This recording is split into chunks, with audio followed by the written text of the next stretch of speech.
Travel nursing can bring you to places you've never been before. Tell us your story.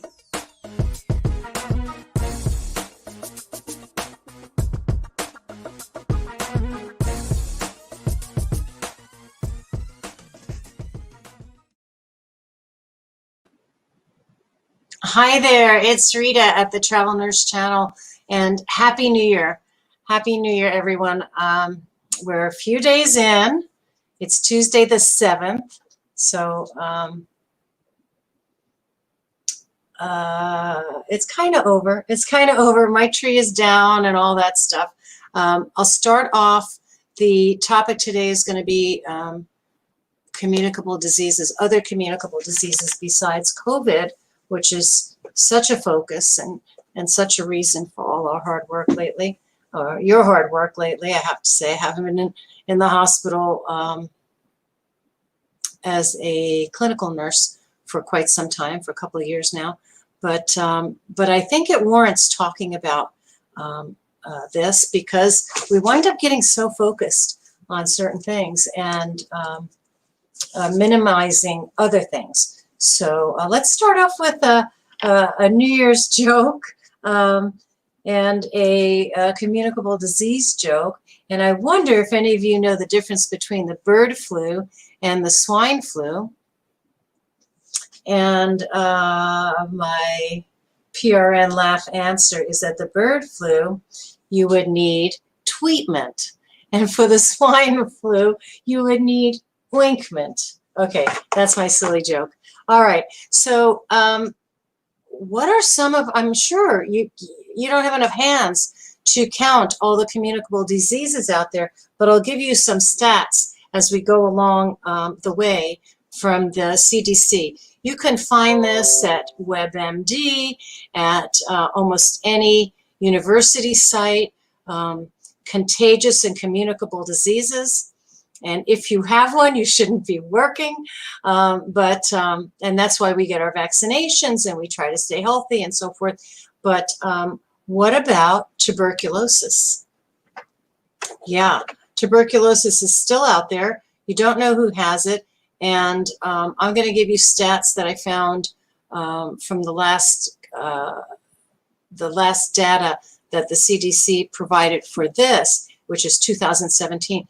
The number of new tuberculosis cases in 2017 was over 9,000. That's tuberculosis. The number of salmonella, right? Salmonella poisoning. I think Jack in the Box years ago had a bunch of bad meat, and I know a family who lost their son to that. Anyway, the number of new salmonella cases in 2017 was over 54,000. Lyme disease, that quirky disease that is kind of hard to diagnose, and there's so much light on my face. I don't know how to change that. At least it's not on my glasses, right? Get those straightened out. Let me try dimming the light.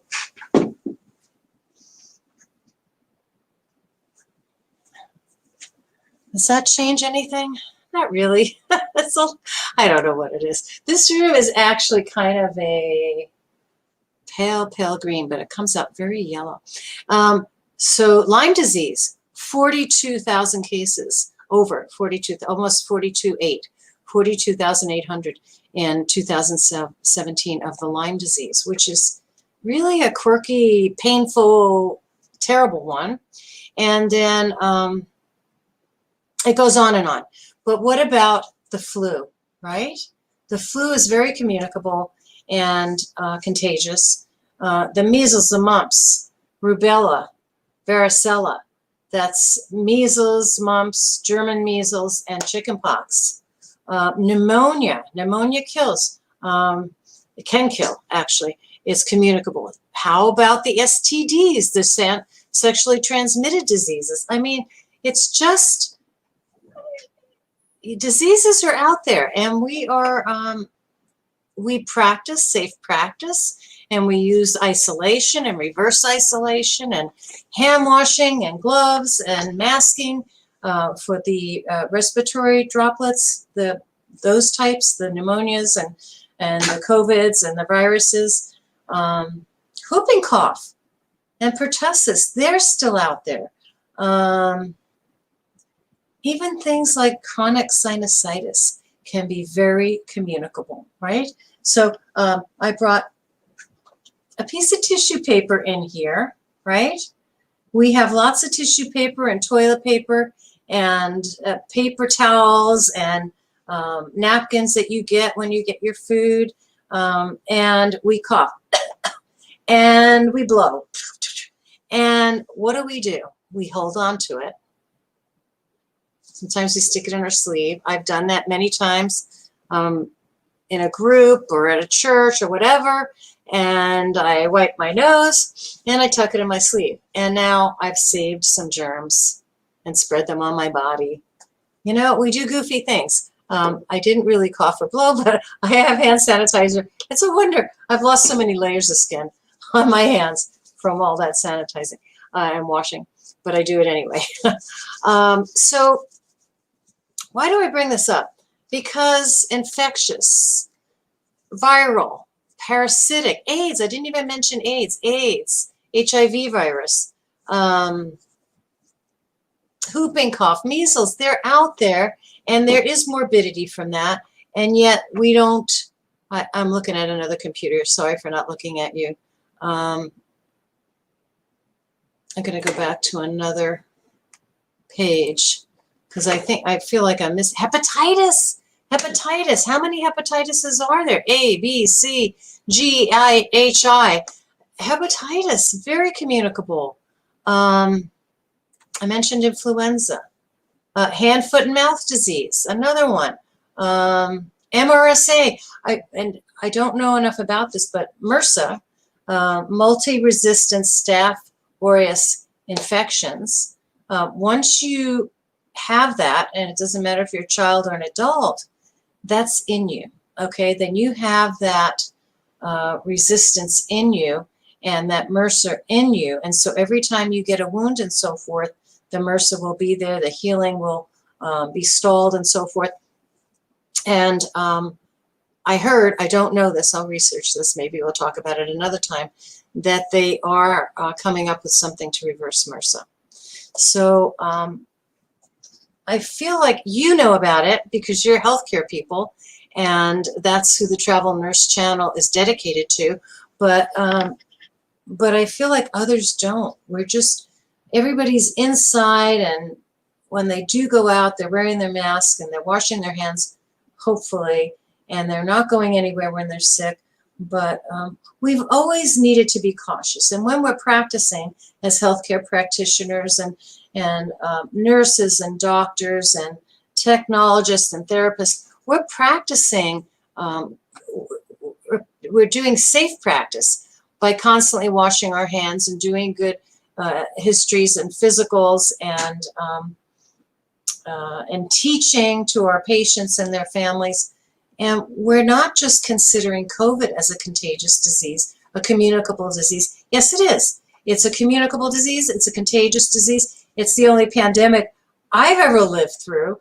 And people older than I have ever lived through something so terrible.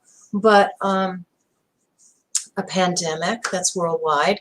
But we have lived through the other ones I mentioned.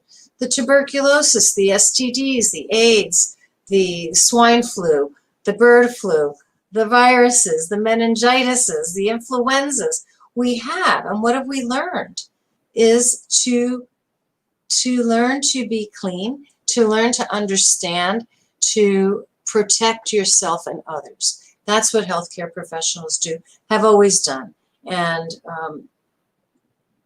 their dedication is remarkable, and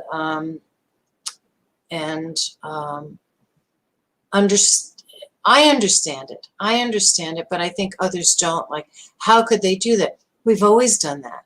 We've always walked through the door of our clinics and hospitals and doctors' offices and all the places we practice, camps, clinics, surgery centers, oncology centers. We've always walked through knowing that we're going to see people not in homes. We work in homes, and community centers and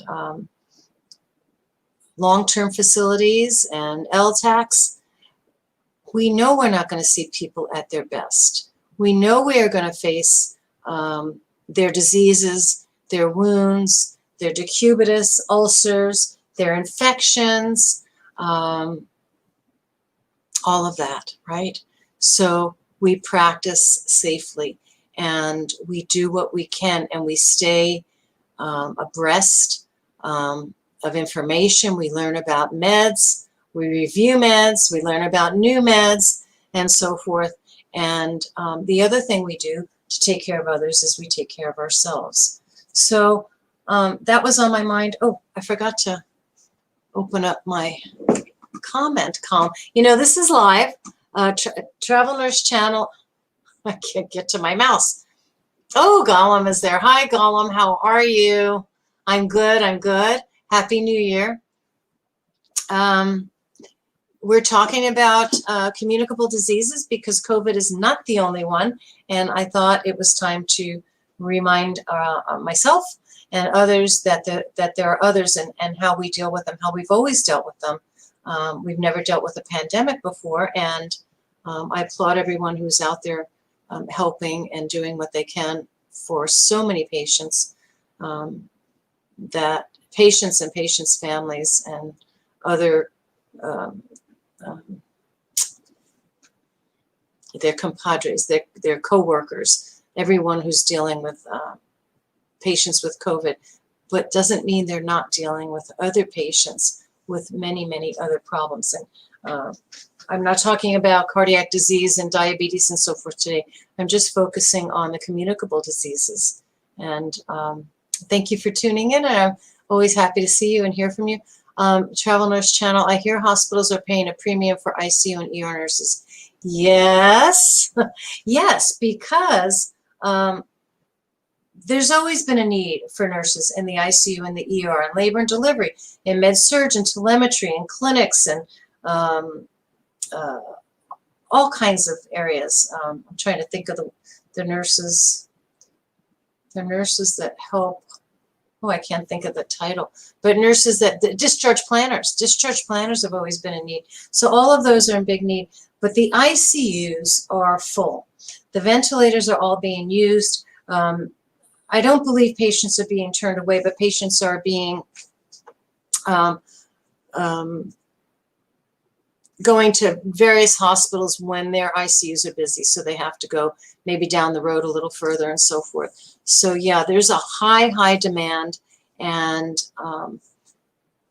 here's another thing about those. You're right, Anonymous there who tuned in to say premium rates for ICU and ER nurses. We have talked about that. There are some incredible rates out there: $6,000 a week, $10,000 a week.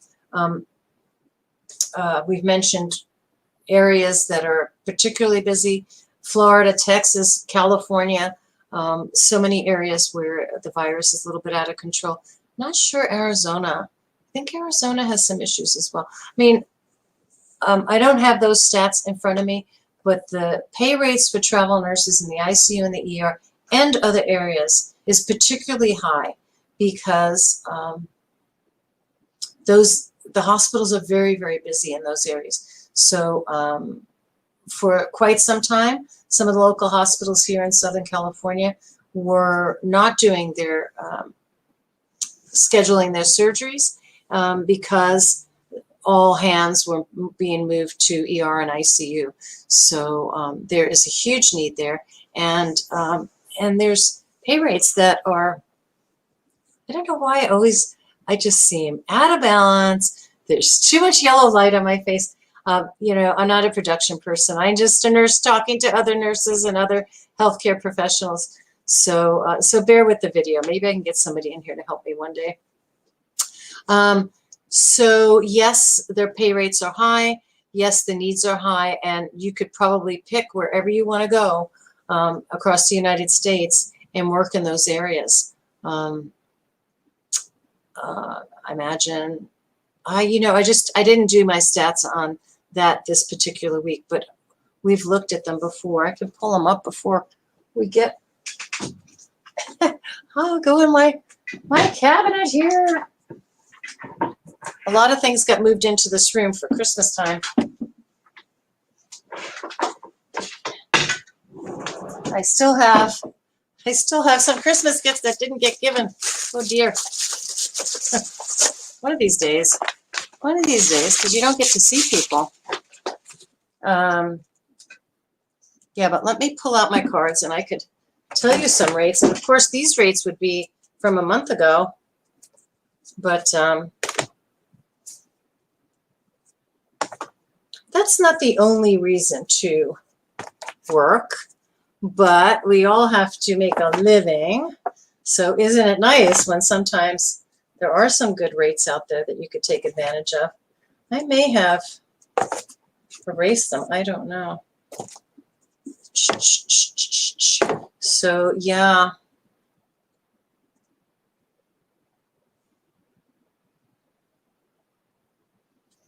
I don't know what the topic was there, but look at this one. See me. I think I may have been talking about how difficult it is sometimes when you're a travel nurse and you feel alone and lonely, and hopefully, I'd hope that doesn't happen to you, but it can happen to you. And then on the back of my See Me, I wrote, tune into others, connect, reflect, develop, master. I'm not really sure what I was talking about, but I think I was talking about travelers that need to care for themselves while they're traveling. And connect, because connecting is so important.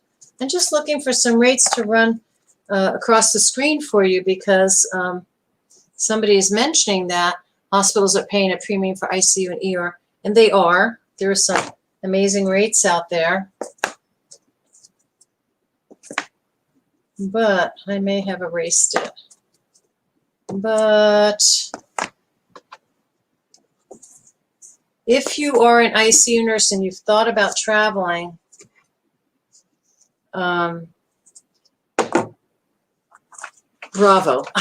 There's plenty of work and the rates are good. I don't have any rates on my notes, so maybe next time I broadcast on Tuesdays at 10 a.m.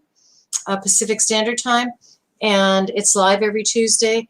It's also on YouTube and in the archives on Facebook. But when I'm live on Tuesdays, you can speak with me as people or comment. You know, if you want to speak with me live, please call that number 800-737-6518, and I can speak with you. We can sort of stream together. I can put quite a few people on this broadcast, and I welcome it. Recruiters, nurses, techs, therapists, doctors. People would love to hear from you, hear your stories, good, bad, or ugly, all important to share. I'm also reading here another comment. I read in the newspaper of one ICU nurse getting $8,000 per week. Yep, you read correctly. There are some amazing rates out there. Some of those assignments may not be 13-week. Your typical travel assignment is a 13-week assignment.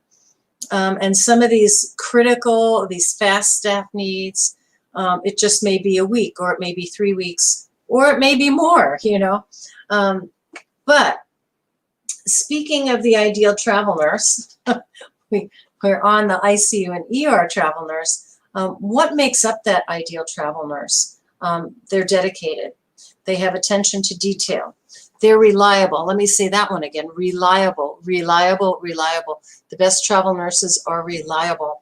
And they're patient advocates. Their communication skills are good. And I do want to say, too, there's an ease and a pleasantness about them. You can be assertive and still be pleasant. You don't always have to be abrupt. I remember my years as an ICU nurse, and I remember that kind of immediacy and rushing I did, and directing of people. I think I may have been a little harsh at times, but it's not necessary. So try to catch yourself.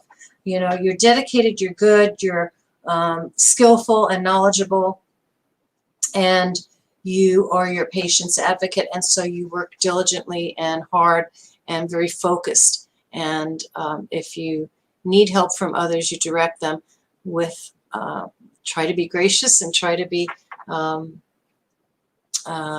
good communicator, because when you're constantly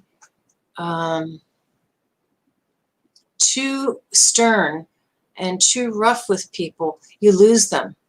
And so try to keep composed. Try to keep composed. But that's an ideal nurse, period, not just an ideal travel nurse. The dedication needs to be there. The skills and knowledge need to be there. The patient advocacy needs to be there. Good communication skills needs to be there. A patient advocate, I said that. What's the one? Oh, yeah. I say it once and I say it twice. Reliability, reliability.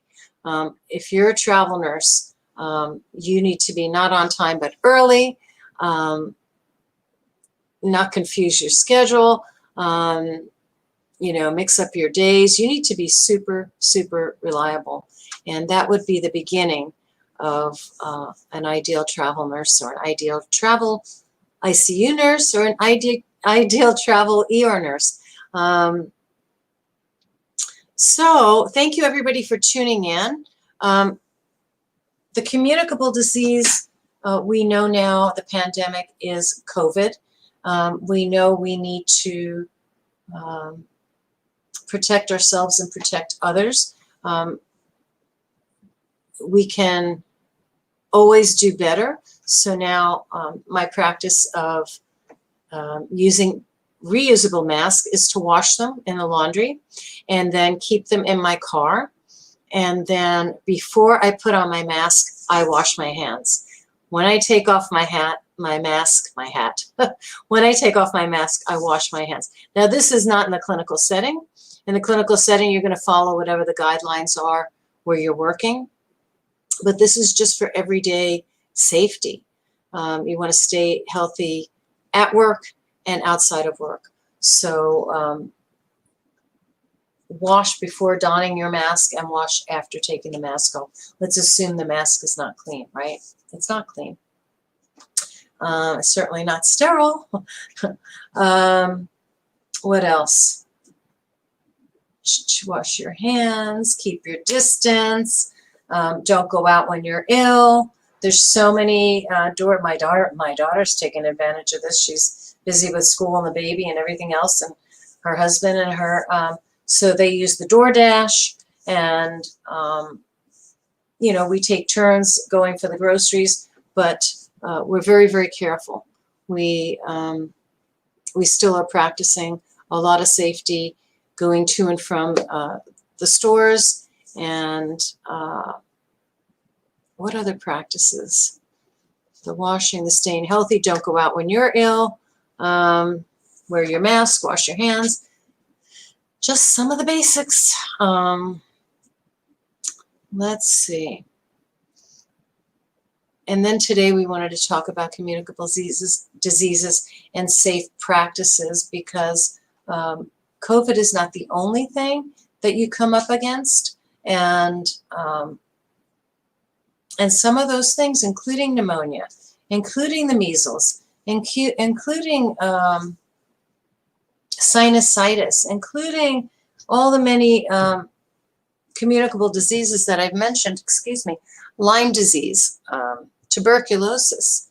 These are, I have a wire here on my foot. I don't want to unplug us, so I'm being careful. All of these other diseases can be devastating, can cause morbidity, and are quite common. Okay, quite common, not just in the United States, but worldwide, and more so in different areas. I mentioned that STDs still exist, sexually transmitted diseases. The MRSA, the multi-resistant Staph aureus, is still out there. The flu, the influenza, the many viral strains of the flu, the swine flu, the bird flu, other COVIDs. So all of the things that we're seeing and learning are helpful, but it's not particularly new practice. I mean, there's been a lot of new information, and we're seeing a lot of lives devastated by the COVID and the COVID deaths. But we've always, as healthcare practitioners, have always had to deal with disease and death and communicable disease and contagious disease. And I wanted to remind myself of that, and so I thought I'd remind all of you of that. I welcome your comments, your concerns. I welcome you to come join me when we're broadcasting, or to just comment when we're broadcasting. The Travel Nurse channel is here. It's a meeting place, kind of a home away from home for anybody that does travel or works with travelers. That includes recruiters and companies, clinics and hospitals and long-term facilities. Anybody in the healthcare world is welcome, and we hope that we are here to meet, to be available to you. Anybody that would like to sponsor themselves on the Travel Nurse channel is welcome to do so. I believe it's really a nominal fee, something like $27 a month, and many, many thousands and thousands, tens and hundreds of thousands of nurses and travel healthcare workers are tuning into the Travel Nurse channel. So it could be a good place for you to be if you recruit those healthcare workers and those nurses. So what else? It's always been,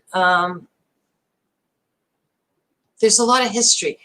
Your communicable disease doctors, your infectious disease doctors, I've known a few over the years, and their information and their knowledge is fascinating because they know the history. You know, they know why a certain disease is called what it's called, and what doctor discovered it, and the best way to treat it. And they know too to be extra careful practitioners, because their patients are so compromised and they need to stay healthy with clean hands and protect. It's not always, you're not always protecting from droplets. Some diseases are transmitted other ways, right? There's the oral fecal, there's many other ways, right? Things that land on surfaces and stay live for a while and so forth. So I hope this is something that interests all of you. It interests me, and it's something, as a clinical person and a clinical nurse for many, many years, it's important to always practice safely, to never skip a step, a safety step, when caring for patients and taking care of yourself. You are no good to anyone else if you're sick. So I welcome any questions. I don't know if anybody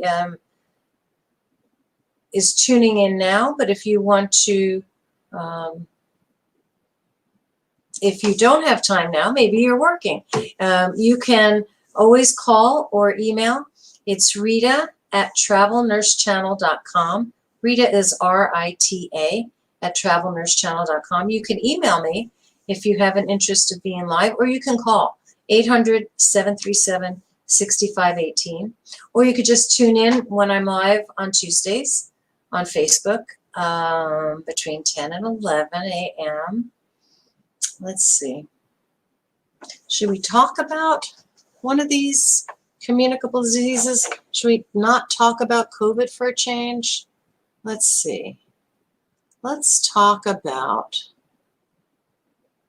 oh, a norovirus, the stomach flu. Yeah, let's see if I can get some information here from this health line. Yeah, the norovirus. I was visiting my brother a year or so ago, and there was a norovirus in his town. He was in upstate New York. Now he's in Connecticut. one of my brothers. My other brother's in New Jersey. And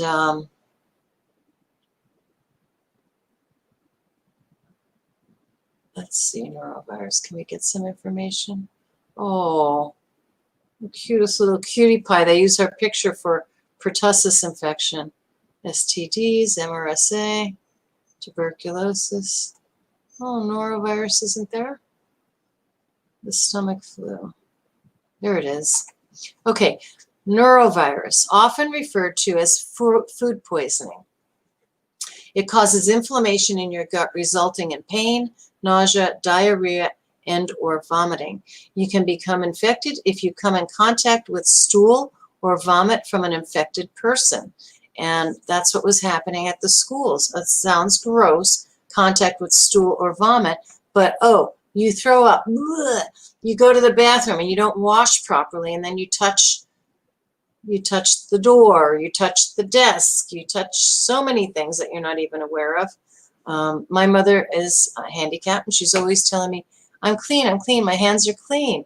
They're not, they're not. They touch everything. They touch your hair, they touch your desk, they touch everything. Anyway, so the norovirus, also known as food poisoning, inflammation in the gut, pain, nausea, diarrhea, vomiting.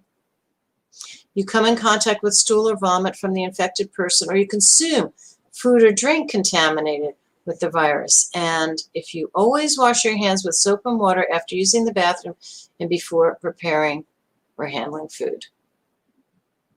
That's how you prevent it. Wash your hands. Wash your hands. But kids, notoriously, they don't wash the way we wash. They're too busy. They're having fun. And they touch each other, and they touch everything in the playground. They touch everything in the school. And this norovirus had hit this small town and up towards upstate New York where my brother was living. And kids were like vomiting and diarrheaing in the hallways. It was awful. It was a big mess. It didn't make the news. It didn't last that long. But everybody was just so sick. Just so sick. Just so sick. All right. The flu. We know it as the flu. It's actually influenza. It's a virus. There are a lot of common symptoms, usually fever, chills, cough, sore throat, stuffy nose, body aches, headache, fatigue, severe fatigue, severe fatigue. I have one flu that I remember, and it was, oh my gosh, it was quite a few years ago. Over 10 years ago, I think. And so they used to have a commercial, and they would say, is it the cold or is it the flu? So the cold has a lot of those things too. You feel miserable, you're achy, you have a cough, you have a headache, you have a stuffy nose, you just feel yucky. But if you have the flu, more often than not, you're going to have a fever. You're going to be so exhausted. And you're going to have all that other stuff too. You're going to be the stuffy nose and the cough and the mucus and blah, blah, blah, blah, blah. But the fatigue for me, I got that flu, I think, on January 2nd. And I didn't get over that flu till late February. I was sick for 2 months. Granted, it turned into a pretty heavy-duty respiratory infection. And granted, I didn't get the right antibiotic. And it just took a long, long time. And that fatigue, I could only work a couple of hours a day, and I just dragged myself around. I thought it was never going to go away, but it did finally. So that would be the flu, particularly with those symptoms, the coughing, the sneezing, the scratchy throat, and the fever, everything else. That is going to be spread by droplets. So washing your hands often and well is important, but this is the one with the COVID and the droplets too, the touching of the face. I mean, I itch my eyes and touch my nose and fix my earrings and mess with my hair. I do that stuff a lot, and we have to stop doing that. And that's, wash your hands, but don't touch your face. Forget you have your head there.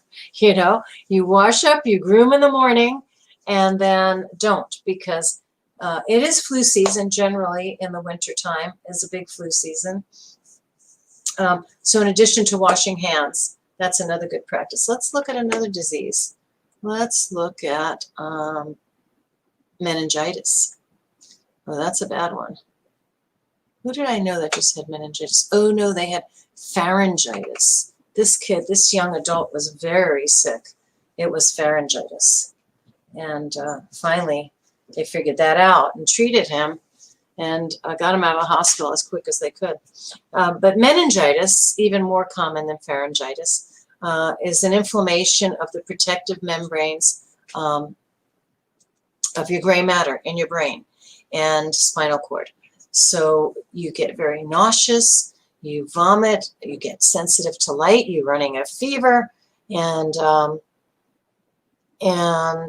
it can cause mental confusion. Excuse me.